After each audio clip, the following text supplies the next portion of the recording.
নমস্কার, দুপুর 12টা খবর দিনমন্ডলীয় অতনু রয়েছি আপনার সঙ্গে। ভাটপাড়ার খবরে নজর রাখতে হবে। ভোট মিটতেই ভাটপাড়ায় গুলি এবং গুলিবিদ্ধ এক তৃণমূল কর্মী।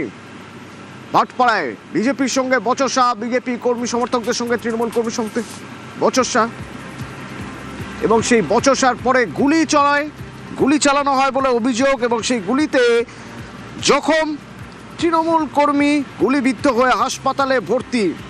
কি হয়েছিল, কোথাকার ঘটনা জানবো। অরুণ রয়েছে আমার সঙ্গে সরাসরি। অরুণ। হ্যাঁ দেখো অতনু, গতকাল রাত্রিবেলায় ভোটের যখন হয়, ভোট শেষ হয়ে যাওয়ার পর এই তাপস দাস তৃণমূল কর্মী সে তখন বাড়ির দিকে ফিরছিল। বাড়ির দিকে ফেরার সময় তাকে প্রথমে বিজেপি কর্মীরা তার পথ আটকায় এবং তার সঙ্গে বচসা শুরু হয়, এবং বচসার পর কিন্তু তৃণমূল কর্মীকে, সেই তাপস দাসকে কিন্তু বেধড়ক মারধর করে বিজেপি সমর্থকরা। তারপরে এই ঘটনা ঘটার পরে কিন্তু সোমনাথ শ্যাম অভিযোগ করছেন তাকে কিন্তু 2 থেকে 3 রাউন্ড গুলি চালানো হয়েছে বলে অভিযোগ। এরপর তাকে কিন্তু গুরুতর জখম অবস্থায় প্রথমে ভাটপাড়া। সঙ্গে থাকো। ওকে বলে যে তোকে শেষ করে দেবো, মেরে দেবো। তো বলে যখন পারবে তখন মারবে। বলতে বলতেই ওকে মারা আরম্ভ করে ও পড়ে যায়, একজন বাঁচাতে যায়, তাকেও মারে, সে পড়ে যায়। তারপরে তাপস ওখান থেকে উঠে পালানোর সময় তাকে 2-3 রাউন্ড গুলি চালানো হয়। ওকে আবার ধরে মারধর প্রচন্ড ভাবে করে ফেলে, পড়ে যায় ড্রেনের মধ্যে। শুরু হলো কিভাবে?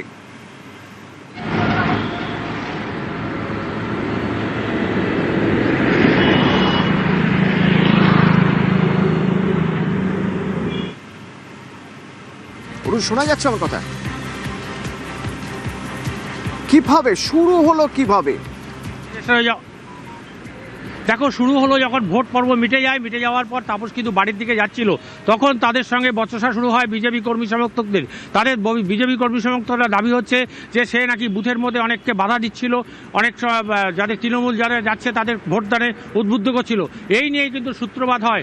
এরপরেই কিন্তু মারধরের পর অভিযোগ তাকে গুলি করা হয়েছে। কিন্তু এই ঘটনায় কিন্তু রাজেশ কুমার, যিনি বিজেপি প্রার্থী রয়েছেন জগদ্দলের, তিনি বলেন সম্পূর্ণ সাজানো ঘটনা, কোনো গুলি চলেনি, কিন্তু তাকে মারধর করা হয়েছে সে কথাও কিন্তু তিনি অস্বীকার করেন। তারপর তাকে যখন